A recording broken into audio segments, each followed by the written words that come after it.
start recording. Okay, so let us pray first and commit this time to the Lord. Dear Lord, we thank you for this beautiful day that you've given us. Thank you, Lord, for joining us, O Lord, and with your presence, Lord, in our midst to help us understand your word and how to apply your word in our life. And Lord, we pray that those other people who will be joining us later will remember, Lord, that this is our Bible study day. And I pray that you'll continue to guide us into all the truth. In Jesus' name we pray. Amen. Okay. So before we start our Bible study, we invite everybody, especially those who are going to follow us in this recording. We have this international Bible study here in North America, in Canada. It's Fridays every Friday at 8 p.m. and then which is Saturday 11 o'clock in the Philippines. Okay, so anybody who would like to join us, whether you're Filipino or not, you're welcome to join our Bible study. Okay, so today in the Philippines, but tonight here in Canada, we're continuing our study on discipleship. Okay, so this is the number 5, I think the 5th mark of discipleship that we're going to look at, and we're going to study Hebrews chapter 12 verses 1 to 3. All right. So if you have your Bibles, I put some of the verses in Filipino here, but I'm going to read in English. Okay. So Hebrews 12 1 to 3 is our passage. Okay. So we must understand first that the Christian life is not a sprint. Okay. It is more like a marathon, because when we talk about sprint, it's something like that is fast and quick, right? Instant, something like that.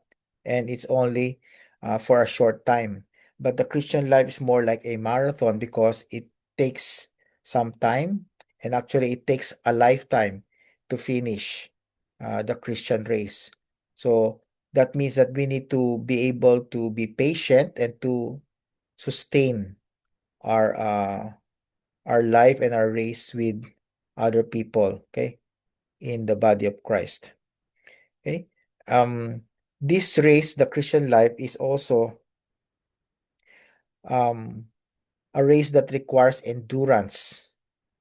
Okay. By the way, let me cut if this off. Sister Cherry, because I'm already teaching, can you send Sister Eme the link?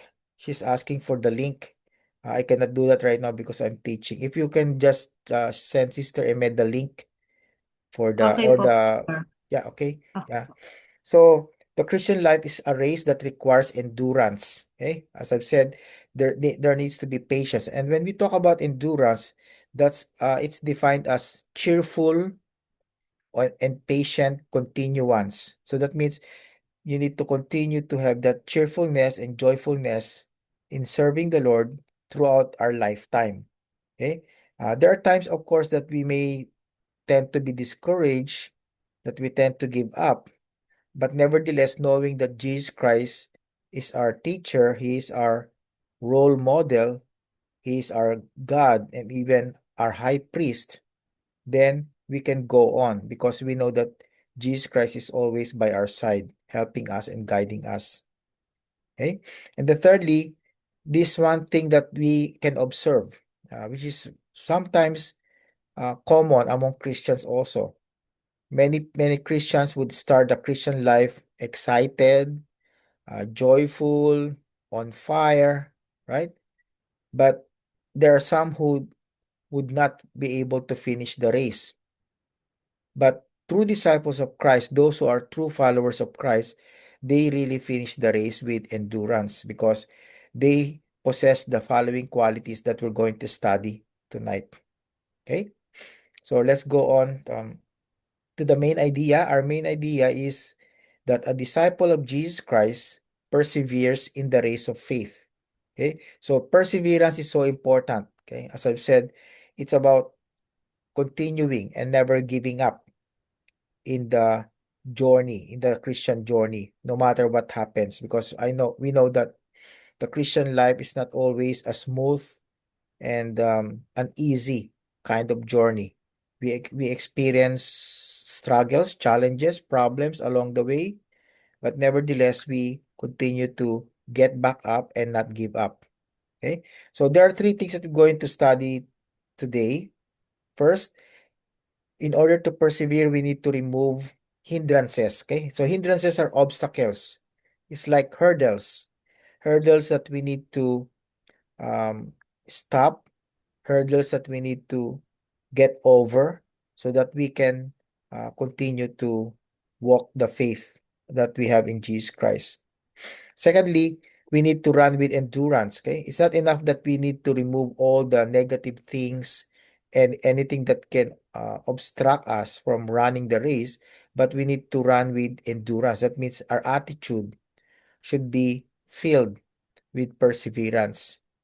Then thirdly, and this is I think the most important, we need to fix our eyes on Jesus Christ, because if our eyes are not on Christ, if our eyes are on ourselves, if our eyes are on other people around us, then we will not be able to finish the race. So it's very important for us to fix our eyes on Jesus Christ. Um, Nowadays, especially, we have so many distractions.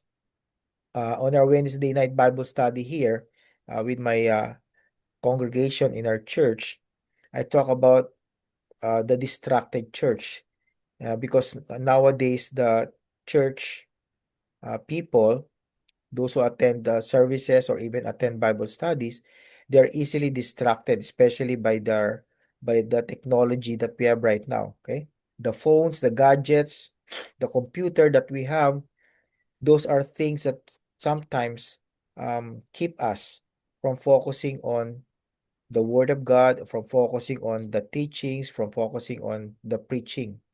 So it's very important for us to fix our eyes on Jesus Christ, and we'll talk about these things more in the next few slides.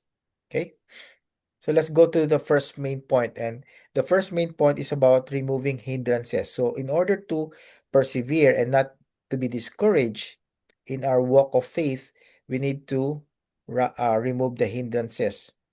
Okay, a disciple perseveres by removing hindrances. So I put it in Tagalog so that those people who understand the Tagalog, you can read that, but I'll read this in English. I'm reading from the King James in Hebrews chapter 12, verse 1, but you can read also the one on the slide. So verse 1 says, "Wherefore, seeing we also are compassed about with so great a cloud of witnesses, let us lay aside every weight and the sin which doth so easily beset us, and let us run with patience the race that is set before us." So I'll read this in Tagalog. It says there, napapaligiran tayo ng maraming tao na nagpapatotoo tungkol sa pananampalataya nila sa Diyos. Kaya talikuran na natin ang kasalanang pumipigil sa atin at alisin ang anumang hadlang sa pagtakbo natin. Okay? So a disciple perseveres by removing hindrances. So we're going to look at these following hindrances in our life. Okay? So these hindrances are twofold. Okay? The first thing mentioned here in verse 1 is called the weights. Okay? It says, let us lay aside every weight. So weights are things that slow our spiritual progress. Okay? So these things that can obstruct our journey of faith. So anything that can block us from walking properly. For example, when we are driving, there are some humps and bumps, right? So those humps and bumps are meant to be there in order to slow down our driving so that we can be careful and we can be safe. But in the Christian race, those humps and bumps, those things that slow our spiritual progress are not good. So we need to remove them. So first and foremost, what are those weights? Okay, so these weights are distinct from sin. Okay, because in verse 1 here in Hebrews 12:1, it talks about also the sin which easily besets us. Okay, so that's another thing. So weights are not necessarily sin, but these are things that can pose as obstacles in our walk with the Lord. So what are these things? First, distractions. A while ago, I think several days ago, I was reading an email from another pastor, and he wrote an article called The Distracted Church. So in that article, he said that back in 2000 to 2002, I believe, something like that, the attention span of people, okay, he's talking about people in the church, not people in the world generally, but people in the church. People in the church back in 2000, 2002, the attention span of people in the church was about 20 seconds, 12 between 12 to 20 seconds. And then nowadays, I think back in 2024, just post-pandemic, the attention span now was shortened to 8 seconds. So what does that mean? It means that even in the past, people are already tuning out when they are listening to the preaching within less than a minute or in just a few seconds, they are tuning out already. They are not listening to the message anymore. So more so than now.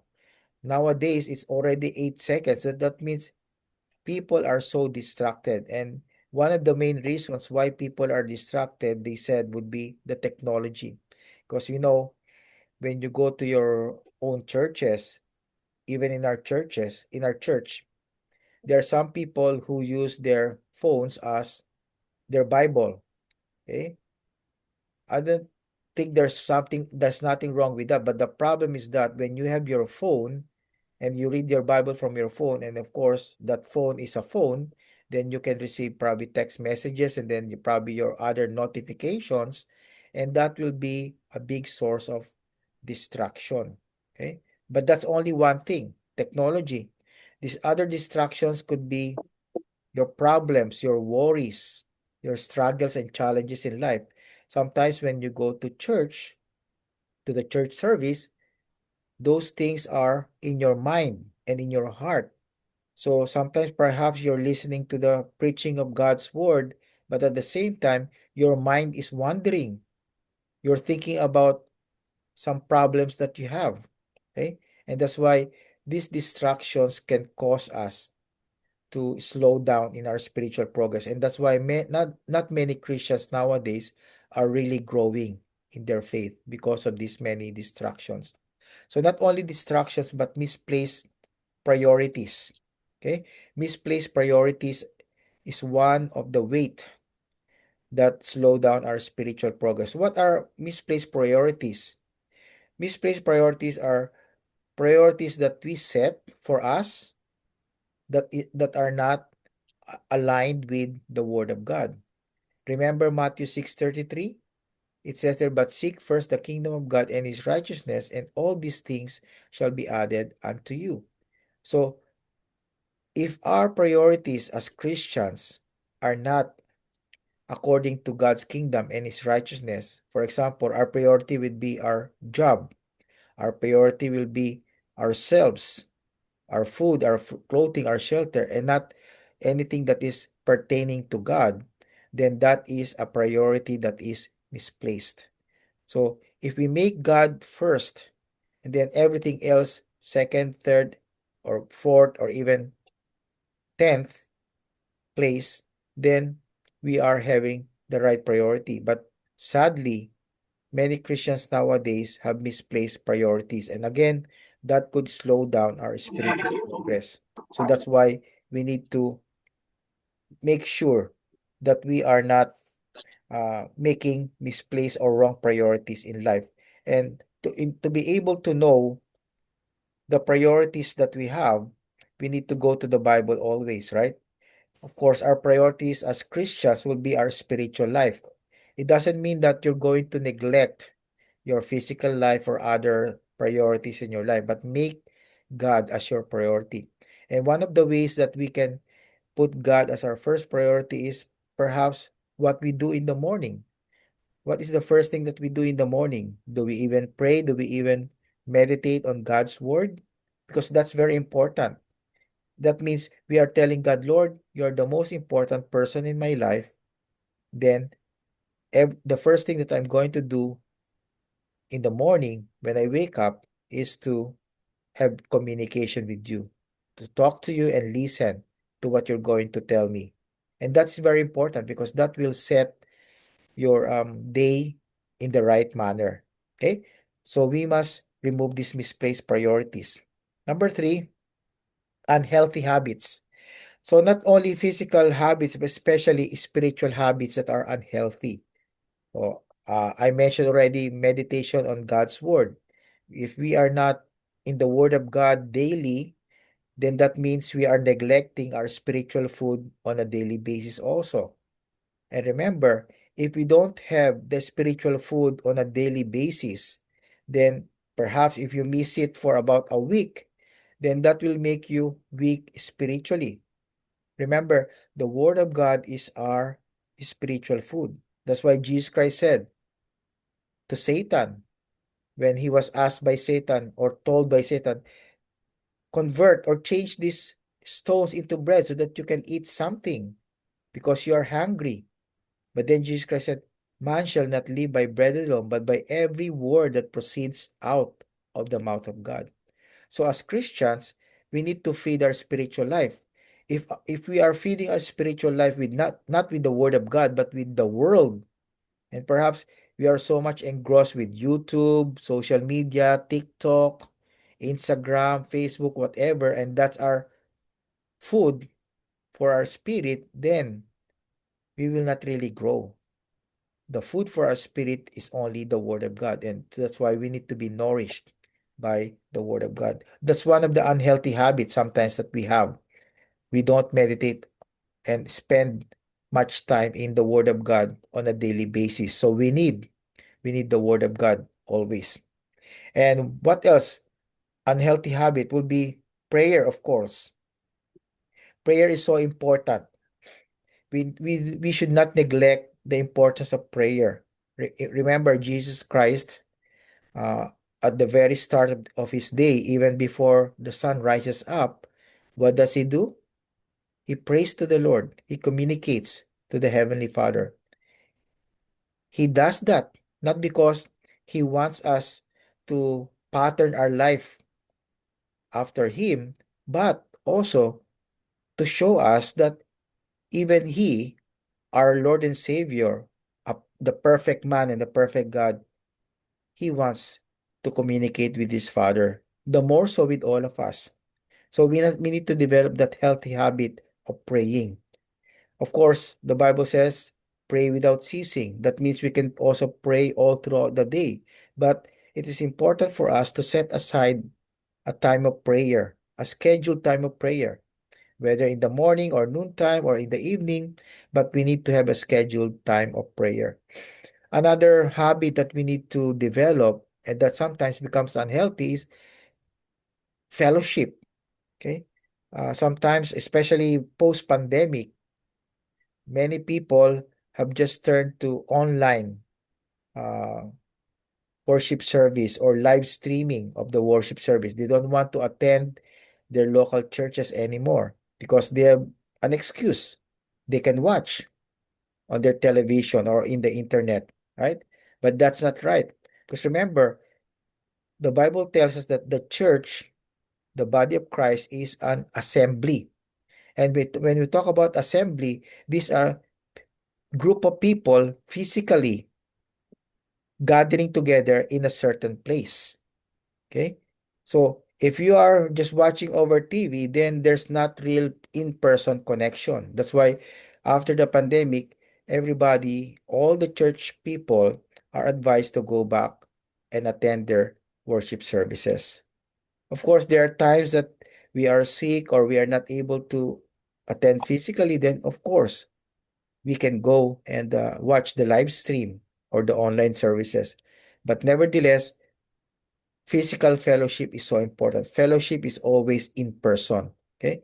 It's hard to encourage someone who's just watching the worship service. So we need to get together physically. Okay. So unhealthy habit that we have also is the lack of sharing the gospel, evangelism. Some churches may not emphasize that, but I would like to emphasize that to our group and even to our church, that going out throughout the week, not only on Sunday morning, but going out throughout the week when you have time, when you go to the malls, go to other places in your community and hand out gospel tracts, or even talk to some people in the coffee shop about the Lord Jesus Christ. Because the Great Commission says, "Go ye therefore and teach all nations, make disciples, teach them about the Lord." Because who's going to teach the gospel to these people? We cannot expect them to learn the gospel just like that. They need someone to teach them, and that's us, Christians. Okay? So unhealthy habits can slow our spiritual progress, and that's one of the weights that we need to remove in order to grow spiritually. Okay? So another hindrance here is also mentioned in verse 1, which is the sin that easily entangles us. So this is what the English Bible says, the besetting sin. This is sin that easily entangles and trips us. So here in this slide, I enumerated several of these sins that could trip us, sins that could slow down our progress. Of course, any kind of sin, not only the 10 that I mentioned here, would affect your spiritual progress. Okay? But these are the most important sins that we need to watch out for. Okay? Of course, number one here is pride. We know that pride is the sin of Satan. He said, "I will be like God. I will be like the Almighty." So he wanted to replace God. That's why Satan, in the future, before the tribulation period starts, will raise up the Antichrist. And the word Antichrist actually means in replacement of Jesus Christ, in place of Christ. Okay? And when someone wants to take the place of Christ, that's pride. Because pride is about me, myself, and I. It's about selfishness. It's about self-centeredness, and which is one of the great negative character of Satan. Okay? So pride is so important. And remember, the Bible tells us that God opposes the proud. He is against the proud, but he is always for the humble people. So pride is one of the sins. Secondly, lust. Lust means unbiblical and unlawful desire. Okay? So our desire should only be a desire that is godly. If our desire is ungodly, like a lot, unlawful desire against the opposite sex, which is not your spouse, then that's lust. Lust could also be something like drugs. Okay? If you crave for something that is unlawful and unbiblical, ungodly, then that could be also lust. So anything, any unbiblical, unlawful desire is called lust. Okay? Anger, of course. Of course, there are two types of anger in the Bible. We have the righteous and the unrighteous anger. So the unrighteous anger is the one that I'm pointing out here, because unrighteous anger will not bring out or reflect the character of Christ. Okay, and most of the time, the anger that we display in our life is unrighteous anger. Because it's hard to be righteously angry, although it's possible. Just like the Lord Jesus Christ, when he whipped, right, the marketplace, because there are so many sellers there and traders outside the temple, and they're using the temple like a den of robbers or thieves rather than a place of prayer. Okay, and he got angry with that. So if we are angry at something because God hates what's happening, then that's righteous anger. But most of the time, our anger is unrighteous, so we need to watch that out also in our life. Then number four, greed and love of money. Remember in First Timothy chapter 6, it says there, love of money is the root of all evil. It's not money, but the love of money. And when you love money, you become greedy, you become selfish. You want everything to yourself. And that's unbiblical. That is ungodly also. That's sin. Then number five is bitterness or unforgiveness. Okay. If we resent other people, we don't want to forgive them. Even if they apologize already and they ask forgiveness, then that is a sin. that can entangle and trip us. And there are so many of us also. Sometimes we don't have that forgiving spirit. We don't want to forgive other people because we say that this person has offended me so much. This person has hurt me so much. So I don't think I can forgive him or her. But remember, Jesus Christ forgave us of all our sins. He forgave us of all our sins. And because of that, he being our example, our pattern, we need to forgive other people also, no matter what they did to us, because that's the biblical and the godly way. Fear and anxiety, okay? Fear of the future, fear of death, worry, anxiety. Remember, Jesus Christ said in Matthew chapter 6, do not worry, verses 25 to 34. Several times he said, do not worry. And also Philippians 4, 6, and 7 says, be careful for nothing, be anxious for nothing, do not worry about anything. So when we worry, but God says, do not worry, then we commit sin also. When we are fearful, that's the opposite of having faith. So that is sin also. So we need to watch out for fear and anxiety. Next, this is a very common thing that I observe among many Christians nowadays, gossip. Okay? So gossip is so important to remember. Gossip is malicious talk. Okay? People sometimes they said, "Oh, let's pray for this brother or sister of ours because of such and such." And then instead of praying for that person, what do? We just talk about the person, and sometimes we talk about the negative things about the person, okay, at his or her back. Okay? Sometimes we backstab the person instead of praying for the person. Okay? So that's gossip, malicious talk. Then next one is laziness or spiritual apathy. Okay? Laziness or spiritual apathy. If we are so indifferent, we don't care. For example, with what's happening in the world right now, we don't care what's happening in the world. Whatever happens to the people in Iran, in Israel, in the Gulf states, or whatever place in the world. I don't care about the Christian missionaries being killed in Africa and other in communist nations or in the Muslim countries and so on and so forth. Instead of praying, we just say, I'm just ignoring them. I don't care about those things. That's spiritual apathy, and God doesn't want that. And related to this is laziness, of course. If we are spiritually lazy, we don't want to study the Word of God, we don't want to meditate, we don't want to pray, we don't want to do anything else, we don't want to serve in the church that we go to, that's laziness. And again, that will slow down our spiritual progress. Laziness also is seen among people who have spiritual gifts, but they don't want to use their spiritual gifts. They knew that they had that spiritual gift, but they choose not to serve the Lord using their spiritual gifts. That's laziness, and God doesn't like that. Envy, of course. Envy is not only being jealous of other people's possessions, but envy also means resenting that other people has better possessions us or has more money than us. So we will sometimes say, oh, I hope something bad will happen to my neighbor because he or she is so rich while I'm not rich. Okay. So that's envy. So that makes it worse because we resent the person and we sometimes we pray that something bad will happen to the other person. So that's envy. Then lastly, pleasing people.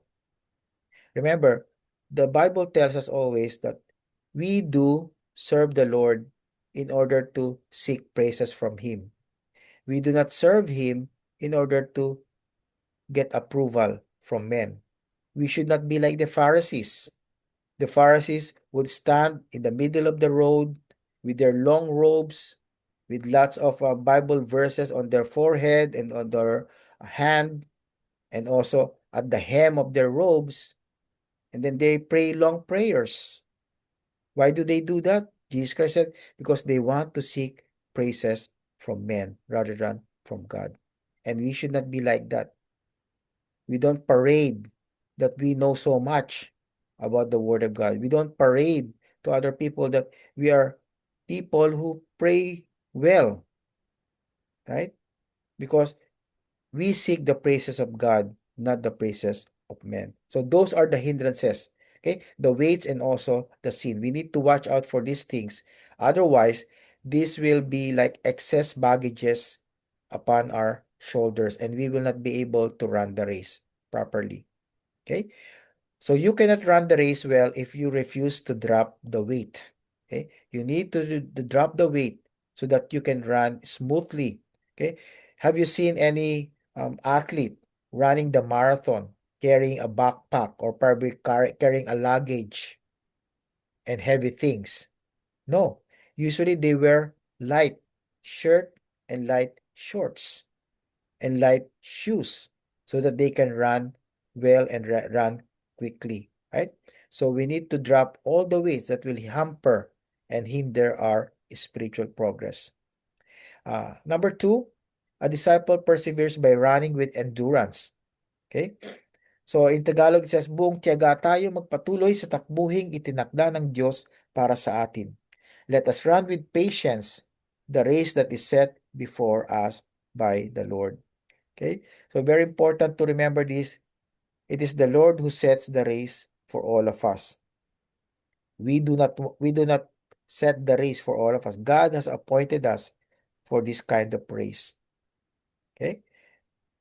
So the Christian race requires the following: endurance, we talked about that a while ago, cheerful and joyful continuance of running the race. Okay? So that means you, even though there are times that you think about giving up because you're discouraged, you get back up and you say, well, I'm going to continue no matter what happens because the Lord Jesus Christ is with me and he is already at the finish line. He's waiting for me to finish the race. Secondly, faithfulness is so important. It's not about competition when we run the Christian race. It's not about who's the first one to cross the finish line. It's all about finishing the race and it's all about faithfulness. Okay? When we talk about faithfulness, we talk about loyalty to Jesus, loyalty to our God. So that means we only look up to him, we only serve him, he's the only one that we worship. Remember, God is a jealous God. He wants to be worshipped alone. And he's faithful to us. No question, no doubt that he is faithful to us. And he expects us to be faithful to him also. Okay? We need to be reliable and trustworthy in the eyes of God. God gave us several talents and gifts, and he wants us to use all of them for the glory and honor of his kingdom. Perseverance is different from endurance in such a way that perseverance is all about not fainting, not getting tired, not being burned out, but continuing in running the race. Okay? It means that you're getting your energy not from yourself, but from God himself. Okay? Because God has given each believer a unique race to run. And that's very important to remember, my brothers and sisters. All of us have been given a unique race. Yes, of course, all of us are expected to be like Christ because that's the ultimate goal. But to be like Christ, God has given us different races or different calling to to be able to accomplish the goal that he has for us. Okay? I am a pastor, a preacher, and a teacher. Some of you may not be a preacher and teacher. Some of you may be serving in the kitchen. Some of you may be teaching kids. Some of you may be hosting Bible studies in your home. So whatever God has called you to do, be faithful in doing that. Don't care about what other people are doing, but care about what God wants you to do. Your calling, your specific and unique grace. That's what you need to focus on. And remember also, God does not call you to run someone else's race, only to finish your own. Okay? So take a look again at athletes. When they run, they don't go looking from side to side or even looking at their backs. They just look ahead, right? Because they are focused on the finish line. But in contrast, among us Christians, of course, it doesn't mean that we're not going to care for other Christians around us. Of course, that's the beauty of Christianity. Even though we run our unique race individually, we still care for other people. If there are some Christians who might falter or who might fall or who might stumble or trip along the journey, along the race, then we help that person up also. Okay? That's the beauty of Christianity. But what I'm pointing out here is that sometimes we interfere so much with other people's races that we forget the unique race that God has given us. So focus on that race. Then number three, lastly, a disciple perseveres by fixing their eyes on Jesus Christ. Okay, so let me read the verse 2. Looking unto Jesus, the author and finisher of our faith, who for the joy that was set before him endured the cross, despising the shame, and is set down at the right hand of the throne of God. Okay? So in Tagalog, ituon natin ang ating paningin kay Jesus na siyang sandigan ng pananampalataya natin mula sa simula hanggang sa katapusan. Tiniis niya ang paghihirap sa krus at hindi niya ito ikinahiya dahil inisip niya ang kaligayahang naghihintay sa kanya at ngayon nga ay nakaupo na siya sa kanan ng trono ng Diyos. So why do we look up to Jesus Christ? Why he is supposed to be our role model and our pattern so that we can develop that perseverance in this race. First, Jesus is called the author of our faith. That means he's the pioneer, the first one who started, the originator, the source, the one who began our faith. Remember, our faith is not ours. Our faith has been given to us by Jesus Christ. Jesus Christ was the first one who exhibited and displayed his faith on the Heavenly Father. And that's why he is the author. He is the one who started all kinds of faith. And he is the perfect example of faith. That even though he is the Son of God, he perfectly yielded his life to the Heavenly Father so that he can be used by the Father to be the mediator between God and man, to be the perfect sacrificial lamb. He is the author of our faith. Secondly, he is not only the author, but he is also the finisher. Okay? He started our faith. He is also the one who's going to finish our faith. And actually, he finished the race first. He was the first one who finished the race among all people. Okay? So he's the finisher of our faith. He will stop it. Okay? He will be the end of our faith. He's the goal of our faith. Then not only that, he's the example of endurance. Okay? It says he, for the joy that was set before him, endured the cross.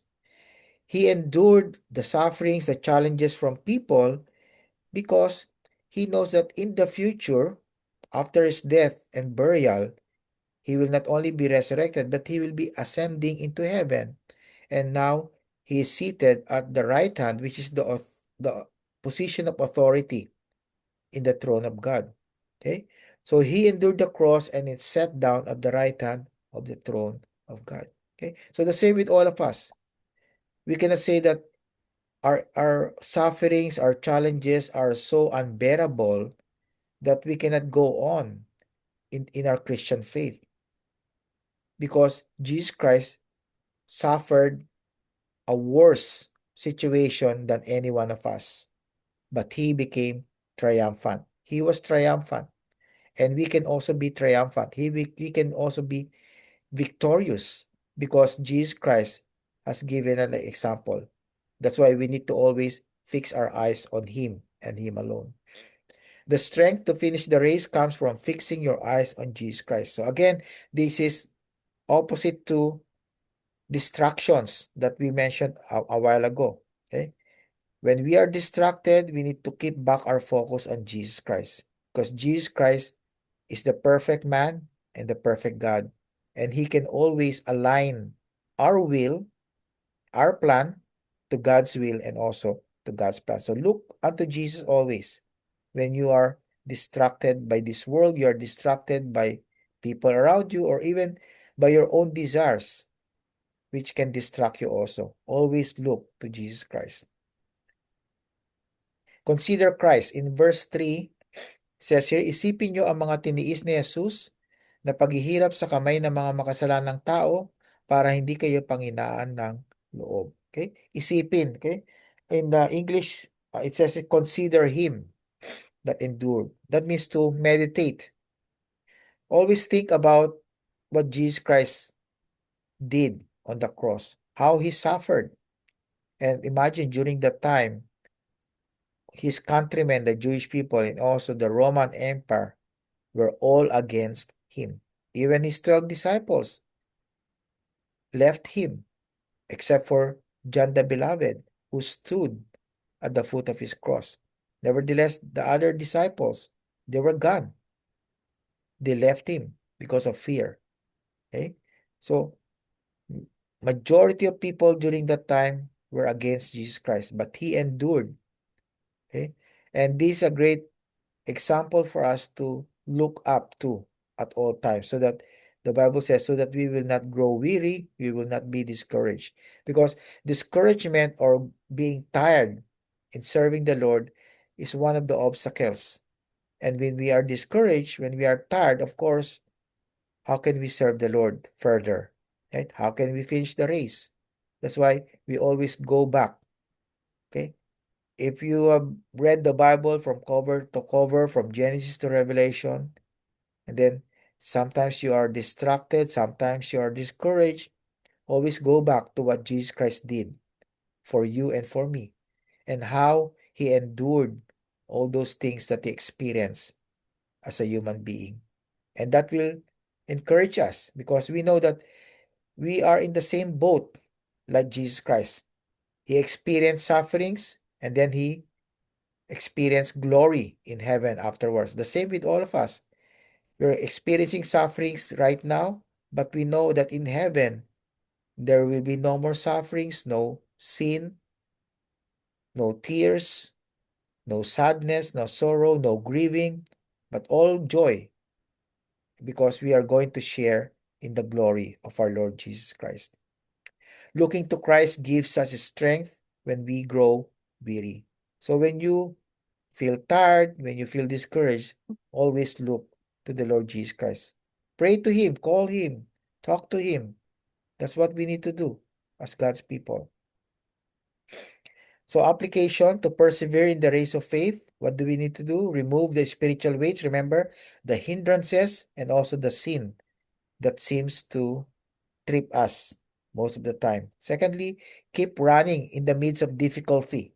Okay? Even though you feel that life is so difficult, especially nowadays with what's going on in the world right now, keep running, keep serving, keep praying, keep studying the Word of God, keep attending Bible studies, keep attending your church services, have fellowship with people, with God's people, surround yourself with godly people who will be praying for you and who will be praying with you. That's very important. Then lastly, fix your eyes on Jesus, not only on Sunday, not only on Bible study time, but fix your eyes on Jesus moment by moment on a daily basis. So conclusion, the Christian life, as we know, is a race, and we as disciples of Christ, we need to lay aside the weight, remove all the weights and the sin, run with endurance, and keep our eyes on the Lord Jesus Christ. Because, as we all know, the true disciples of Jesus Christ, they are the ones who finish the race of faith. And we can do that with the help of our Lord Jesus. Okay? So, before we close in prayer, and especially for those who will be watching our recording, I would like you to answer this reflection question. Examine yourself and ask yourself these questions. What is one weight, distraction, or sin that may be hindering your perseverance in the race of faith? So, in short, what's stopping you from growing spiritually? Okay? So, identify that. Ask the Lord if you don't know, or go to your pastor. If you go to a church, go to your pastor and tell him how He can help you determine and examine yourself what's stopping you from your spiritual growth. And then, secondly, if you identify that problem, what step can you take this week to lay it aside? Okay, what is the positive thing that you need to do in order to remove that weight and guard yourself from the sin that can stop you from growing spiritually? So let us close in prayer before we have our discussion with our Bible study group. Let's pray. Dear Father, we thank you for how you are faithful to all of us, that despite sometimes we are discouraged and we are not faithful in running the race, we are not using the gifts that you've given us, we're not serving you through our local church, you are always still there by our side. And that is a great reminder to all of us that you are always by our side, that you will always help us and guide us and continue to teach us your truth so that we can grow spiritually. Lord, help us, Lord, to depend on your word at all times. Help us, Lord, to communicate with you, to talk to you and listen to you, and to apply what you tell us, O Lord, to do, so that we can grow from a spiritual infancy to spiritual adulthood. Guide us always, O Lord, and help us, O Lord, to continue to obey your will and to run the unique race that you have set and ordained for each one of us. In Jesus' name we pray. Amen.